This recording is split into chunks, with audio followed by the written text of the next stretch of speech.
মাননীয় স্পিকার, আমার মাননীয় সংসদ সদস্য খুব সুন্দর সুন্দর বক্তৃতা দিয়েছেন। বক্তৃতাগুলো পল্টন ময়দান, প্রেস ক্লাব, ঢাকার রাজপথের জন্য, মুক্তাঙ্গন অনেক বেশি জুসি। তো আমরা 2009 সালের আইনটাকে রেস্টোর করেছি, কেউ বলতে যাতে না পারে বাংলাদেশে কোনো মানবাধিকার কমিশন নাই।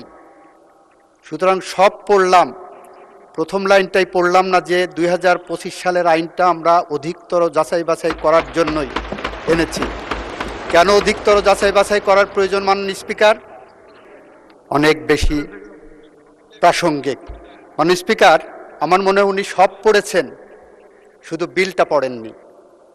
এই বিলটা এনেছি, বিলটার প্রথম লাইনেই দেওয়া আছে, যেহেতু মানবাধিকার কমিশন অধ্যাদেশ 2025 এর বিষয়ে সংশ্লিষ্ট স্টেকহোল্ডারদের সহিত অধিকতর পরামর্শ যাচাই বাছাই করা প্রয়োজন।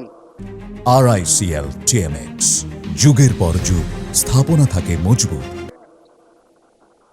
এবং যাতে করে 2009 সালের আইনটা বাতিল করে দিয়েছিলেন, মানবাধিকার কমিশনের জায়গাটা অসম্পূর্ণ না থাকে, ফাঁকা না থাকে, সেই কারণে আপাতত আমরা 2009 সালের আইনটাকে রেস্টোর করেছি, কেউ বলতে যাতে না পারে বাংলাদেশে কোনো মানবাধিকার কমিশন নাই।